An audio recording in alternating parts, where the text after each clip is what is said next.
That's my secret. I'm always angry. There are people here that resemble that remark. It can become part of our persona. It can become part of who we are. And when people look at us, they know that we're angry. Turn with me, if you would, to Paul's letter to the Ephesians. Once again, Paul's letter to the Ephesians, chapter 4. We're basically going to take up right where we left off last week. Chapter 4, verse 25.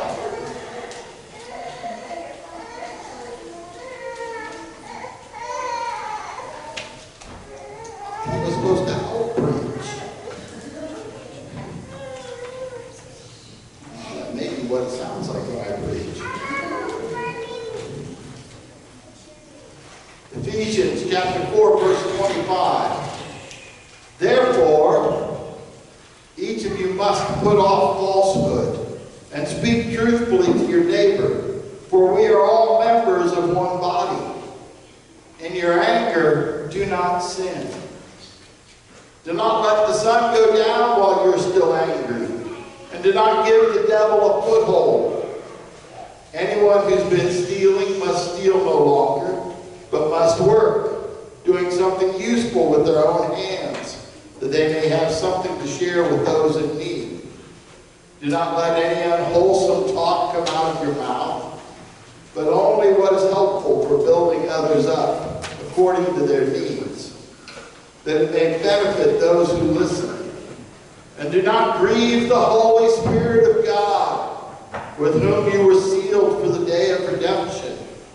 Get rid of all bitterness, rage, and anger, brawling and slander, along with every form of malice. Be kind and compassionate to one another,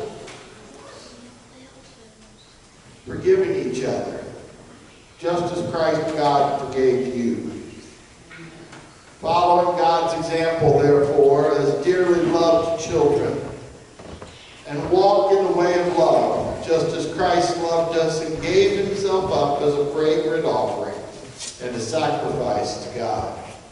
And God bless the reading of his word. If you're unfamiliar with Marvel superheroes, the clip, the gentleman who's dealing with anger issues there is a scientist known as Bruce Banner.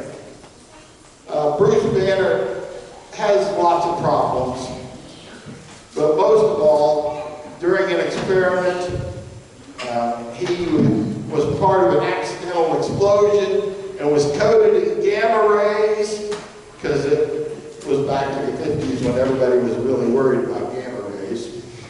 And somehow he survives. But he now shares his body with a massive creature known as the Hulk. And the Hulk shows up whenever Banner gets really angry. The Hulk creates destruction.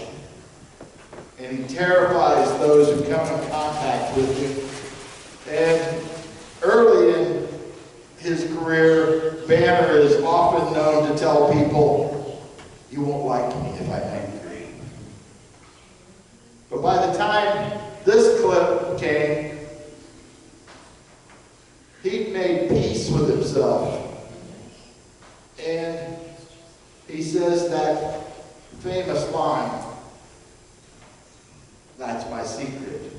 I'm always angry." The Hulk always waits just below the surface, ready to erupt. And the Hulk is incredibly popular. I think the Hulk is incredibly popular because secretly we would all like to be able to go Hulk smash.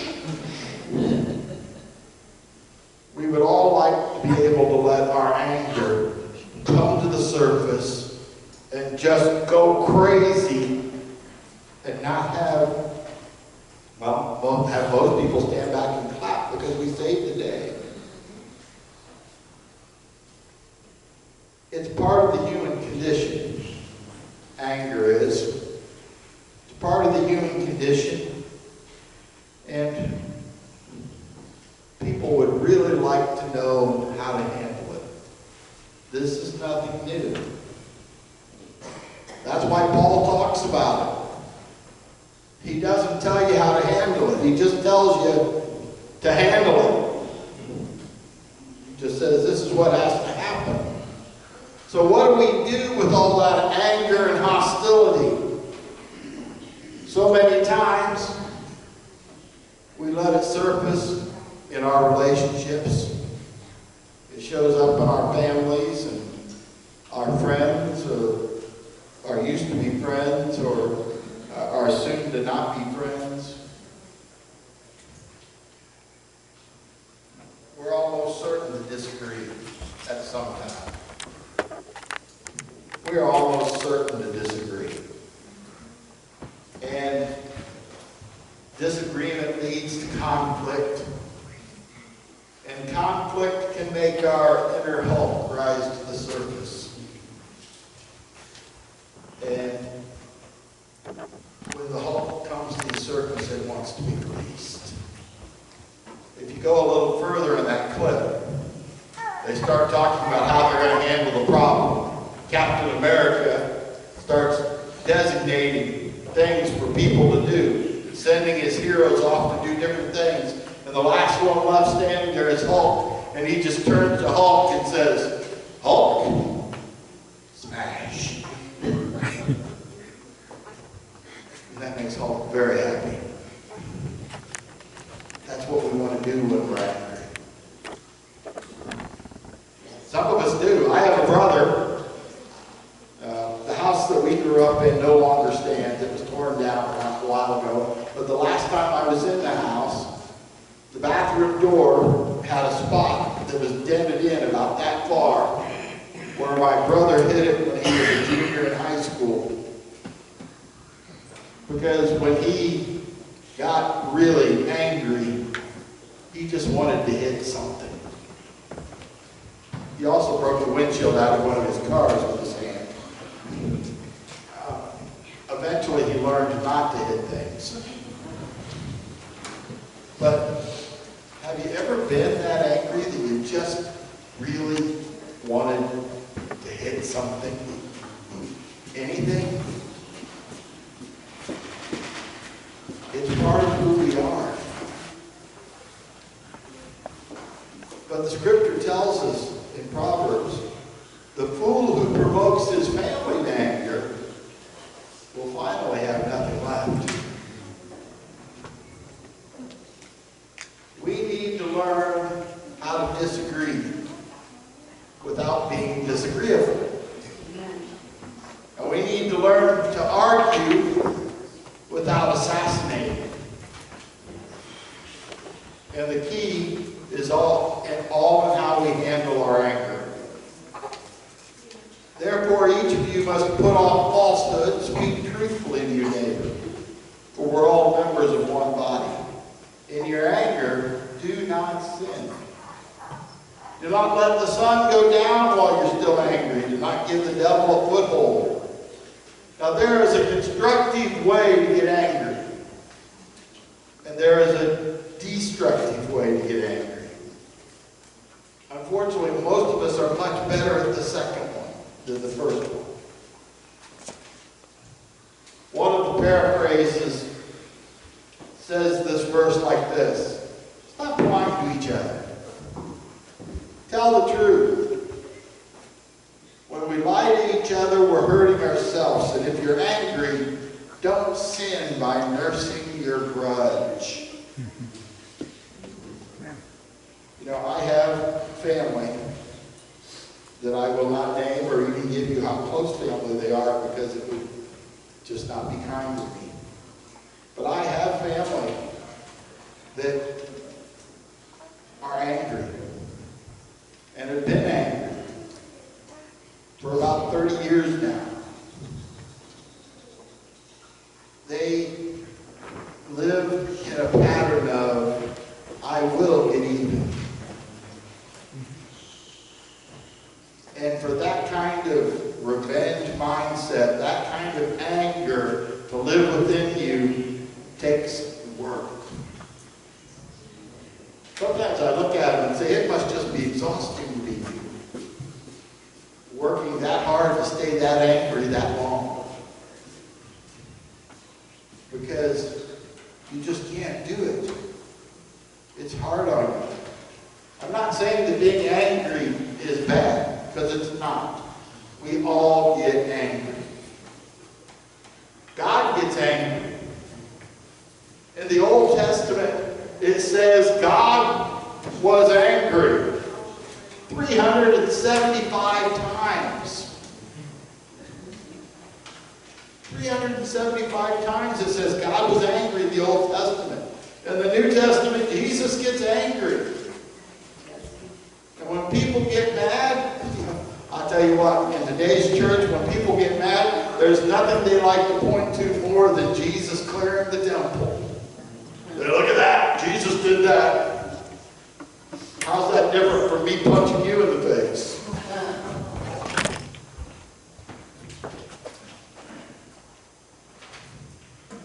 Sometimes we ought to get angry. Sometimes we ought to get angry. Sometimes anger says, I care. Sometimes anger is an expression of love. Sometimes anger says, I'm not going to stand by and watch you be hurt.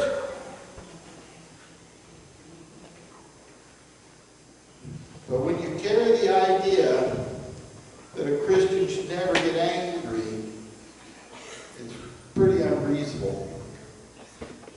And it's an idea that just isn't biblical. Somewhere along the line, somebody stuck that in and said, well, if you're really a Christian, you wouldn't get angry like that. We need to learn how to deal with anger. Not that we don't get angry, but we need to learn how to deal with it so that we don't sin. That's what Paul says. Paul says, do not sin in your anger. So how do we deal with anger issues? How do we go about losing our temper for good? First thing, we need to admit to ourselves and to others that we're angry. I don't know how many arguments have started in my house with, are you mad? Nope. Oh, you're mad, I can tell. Nope. Oh, come on, you're mad. What did I do? That's my next best step. What did I do to make you this angry?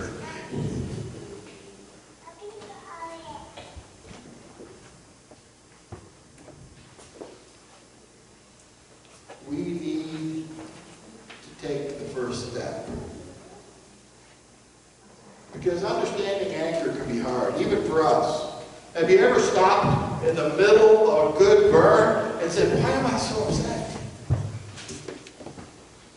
Why am I so upset? What am I so mad about? That's a good sign. It means you're actually thinking about it. Okay?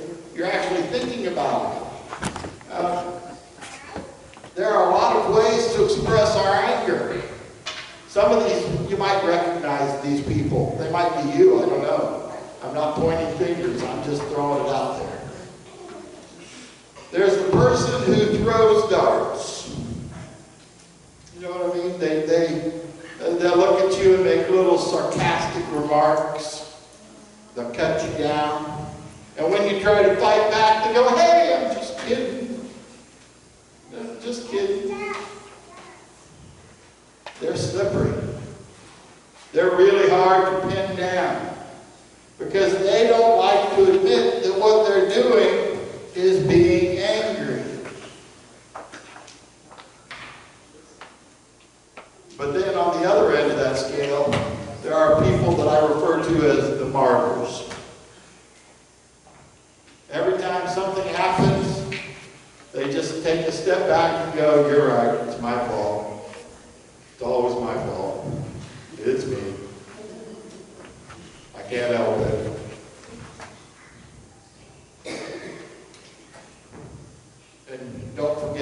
quiet punishers. They never admit to being angry. But their entire body tells you, I am so mad. All you have to do is look at them sitting there in the corner and you go, oh. And that whole look is meant to tell you, don't bother with me because I am mad.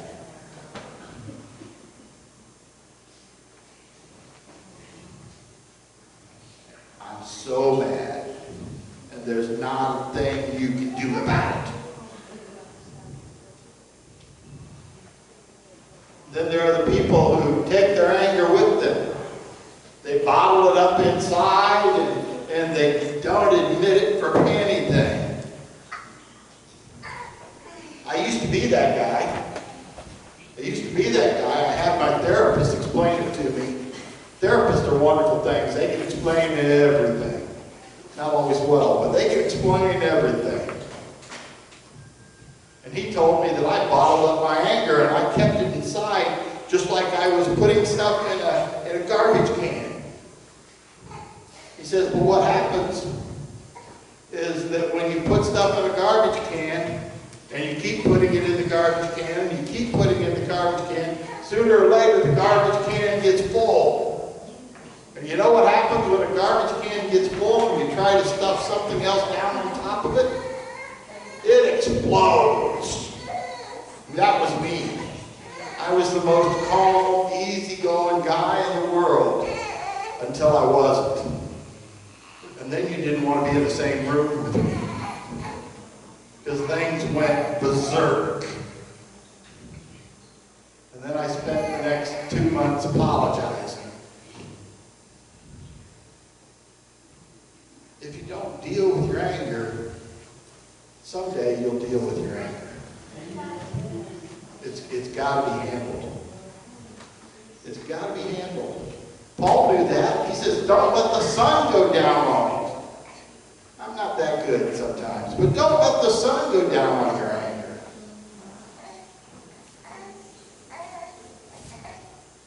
The physicians will now tell you that there are several diagnosed illnesses that can be laid specifically to not releasing your anger. That you get so angry that your body starts reacting to it in weird ways. Anger is hard for us to understand so many times because we don't take time to identify the source. We don't take time to look at it. He said, therefore, each of you put off falsehood, speak truthfully to your neighbor, for all of us are members of one body. In your anger, do not sin, and don't let the sun go down while you're still angry. Don't let the devil get a foothold. As a man with a history of a terrible temper, I'll admit that many times things begin to change when you stop and say, what am I angry about? What am I upset about? Anger is the warning light in our life. You know, like anger is the engine light in your life. When you start getting angry, you start looking at what's going on around you, what's happening that is getting to you. We can get so irritated about what seems to be incredibly inconsequential things. It happens. In our married lives, you know, some of us have been fighting for 40 years about which way to put the toilet paper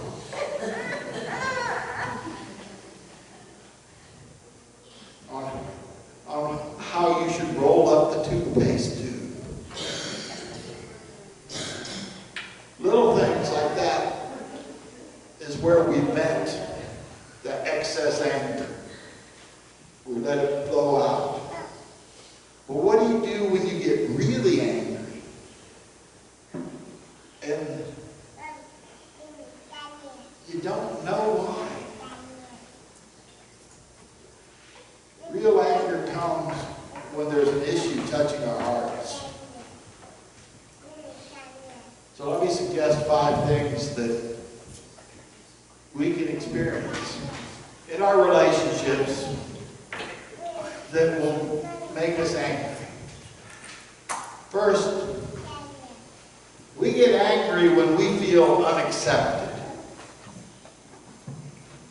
We get angry when we feel unaccepted. I have watched a lot of really good detective murder mysteries that start with somebody feeling unaccepted. And their anger boils over into some sort of imaginary death. When someone feels like you've rejected them for who they are or what they're doing, or when you've compared them unfavorably to somebody else, you want to see anger? Go home and compare your spouse to somebody else's spouse unfavorably. You know, why can't you be like Joe? Joe always opens the door and talks nice about his wife. You never do that stuff.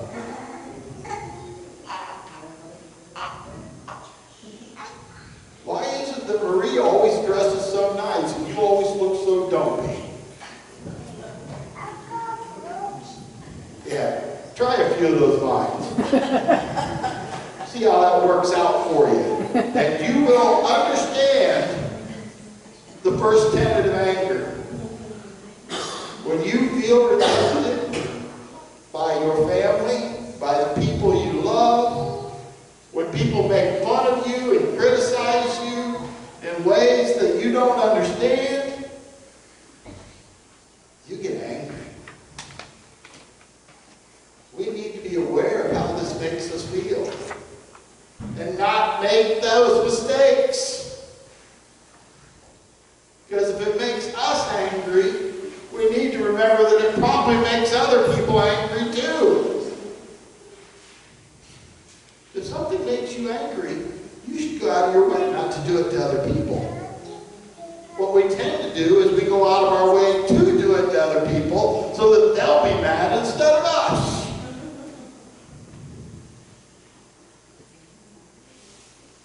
We can't help feeling anger and rejected sometimes. It's a heart matter.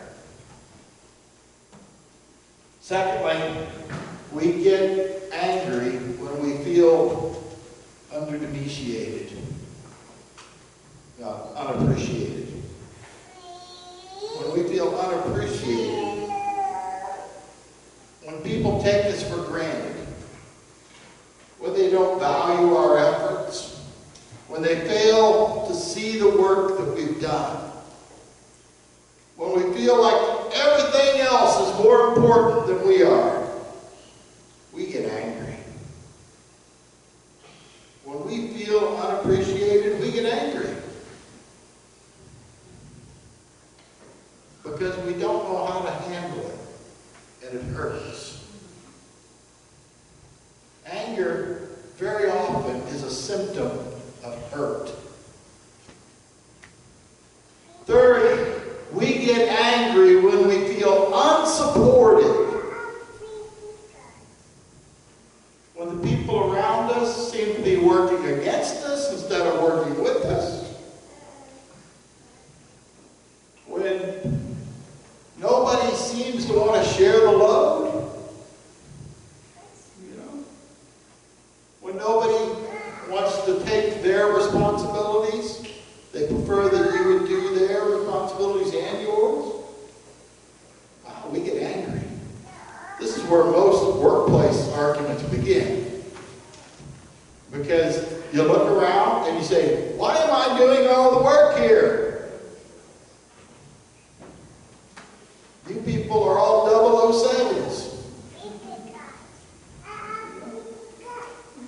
You do zero work and you do have zero amount of responsibility, and you just spend most of your time taking 7-hour naps. You ever worked with anybody like that?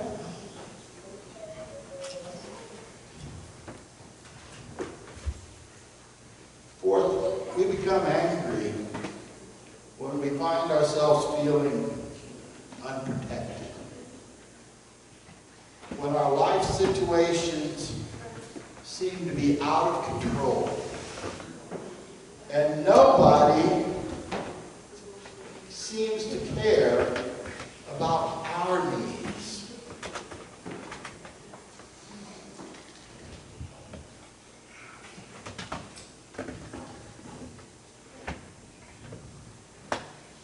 Nobody seems to care about us, and we feel vulnerable. And we feel at risk. And when you feel vulnerable and at risk, it's a short step to being angry. Fifthly, we become angry when we feel uncertain. When things are starting to go rocky and you're not sure which way things are going to go and what's going to happen, oh, it's easy to get angry. Angry is the easy way out. If we don't feel like we can trust each other, if we don't feel like we can be certain that the person who's with us is telling us the truth, anger is just a short step away. And the bottom line is that the root of most anger is about hurt and frustration and fear. It's usually just under the surface.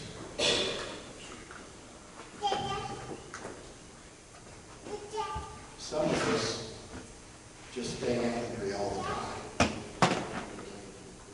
and only let other people see it when it's beneficial.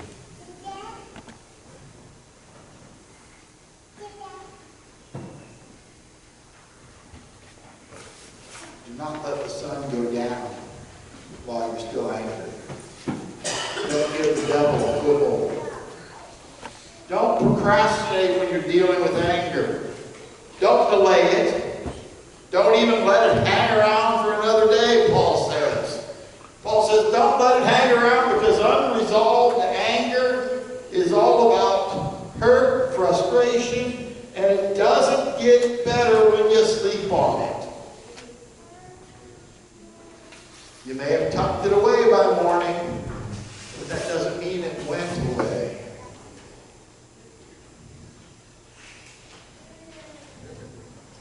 When I counsel people, when they come in from wedding counseling before they get married, one full session is put to how to argue correctly.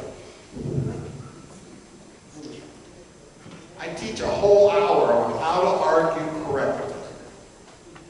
Because it's one thing that most of us don't learn until we're way into the relationship. For the first 10 years of my marriage, I argued about the same thing every time I argued. Because no matter what started the argument, it always ended up with every other argument we'd ever had. Because I didn't know how to argue properly.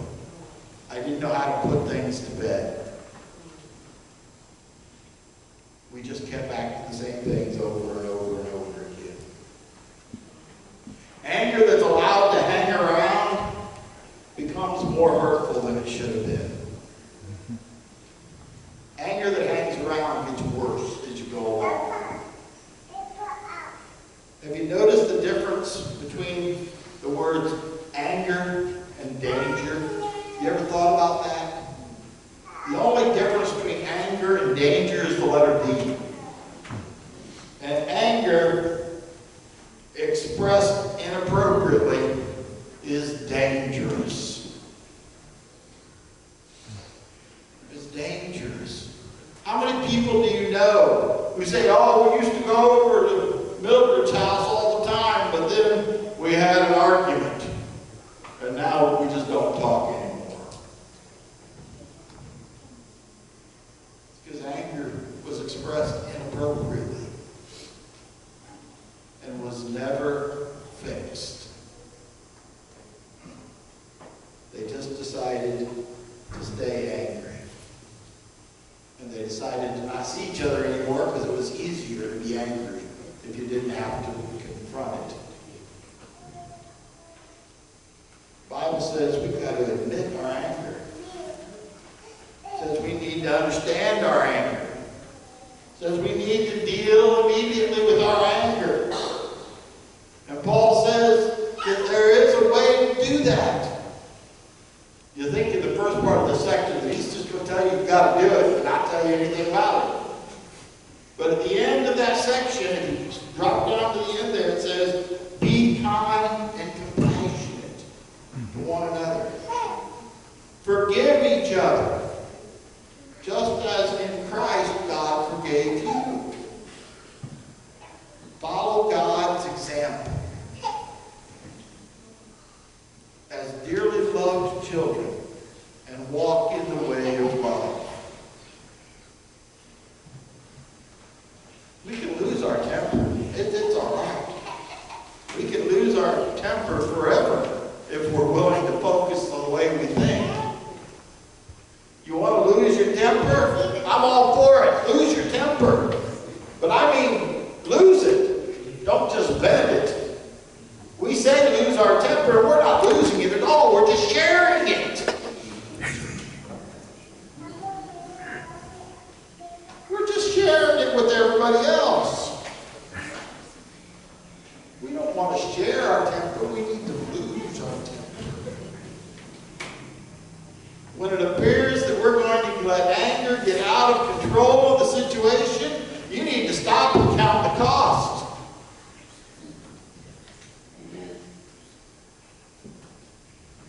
Have you ever had your anger get you into trouble?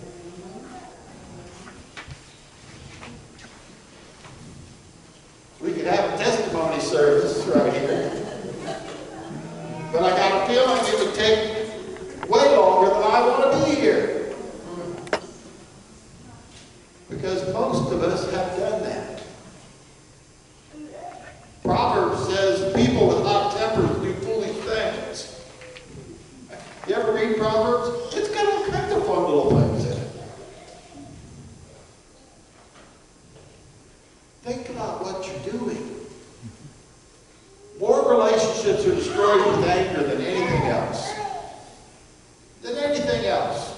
More stupid things are done on account of anger than pretty much anything you can number. You have to count the cost. Stop and think before you talk. Paul says, put your mind in your ear before your mouth.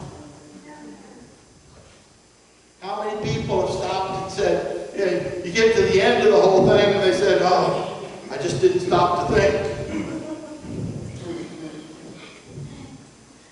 The words were out of my mouth before I even thought about it. Didn't realize what I'm saying. Trust me, there's a piece of your brain that knew what was going on. You just weren't listening to it. James gets in it and he says, be quick to listen, slow to speak, slow to become angry. 3 things to do in that verse, and I guarantee you that if you do the first 2, the third one is automatic. If you do the first 2, if you're quick to listen and slow to speak, anger will come slowly. It goes together. Problem is, we usually jump the gun. We usually jump the gun. We jump to conclusions. We're in a hurry and we just let it out. We say things that we later regret. And the quickest way to cut your own throat is with your own sharp tongue. Just be careful. Think before you speak. But I'm going to tell you, after you've considered the situation, you've listened and you've waited to speak, you might still be angry. You might still be angry.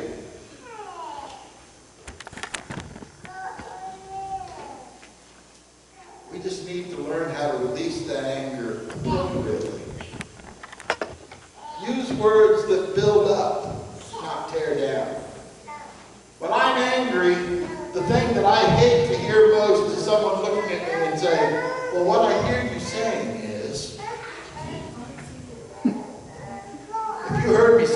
know better to be talking right now.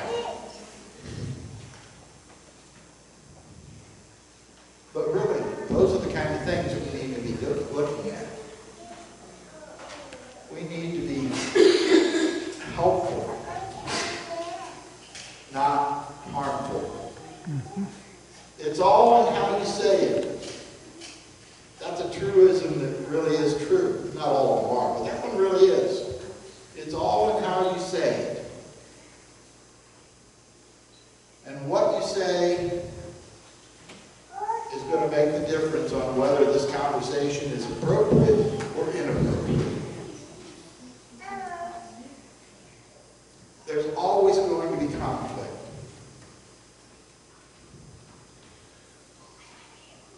Only in fairy tales do people live happily ever after and never have conflict.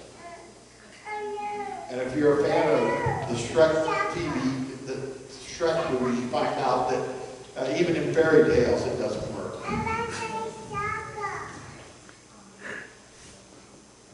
Conflict is inevitable, but combat is not necessary. Willpower is not enough to control our anger.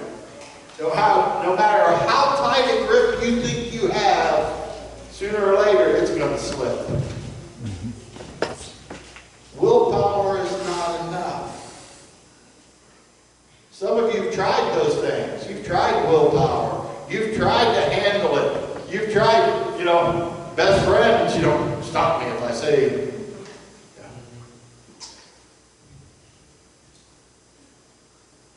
it just can't happen that way. And then we start saying things like, well, I just can't change. I was born this way. Can't get control of my anger. It's just too powerful. Just can't stop losing my temper. Willpower is not enough. We have to center our temper in Jesus.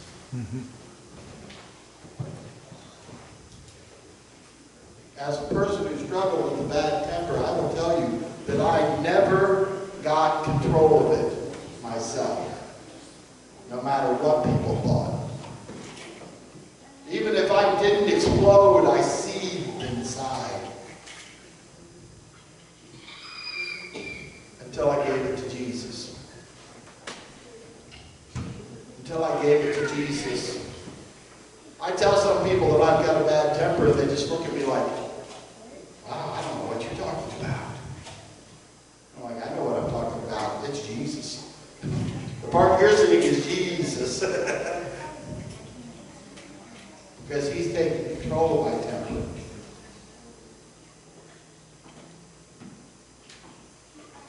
It's only the power of Christ and the infilling of the Spirit that made the difference in my life. And it can make that difference in your life too. If you struggle with anger, if you struggle with your temper, you have to give it to Jesus.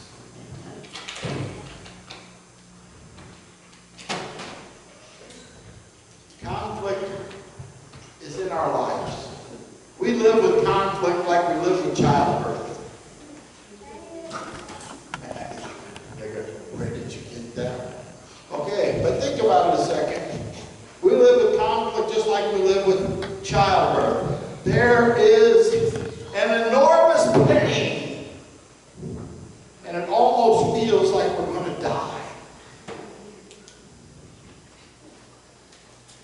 But if we hang in there, we give birth. And there comes a new level of understanding. Comes a new level of understanding. And we have a deeper relationship. A more satisfying level of commitment. And we have an intimacy that we never knew. If we'll be faithful, and if we'll hang in there and walk through that tunnel with Jesus, we can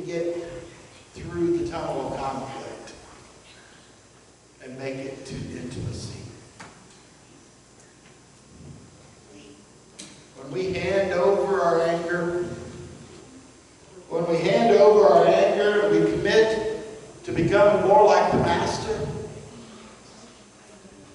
we get to the truth and we quit living on a superficial level. The time has come to quit expecting other people to get God into their lives so that you don't have to mess with them. A lot of us are like that, you know. Have you ever watched somebody walk away and say, those people need Jesus? Because you're so mad you could rip them in half. The truth is, those people might need Jesus, but it sounds like you do too.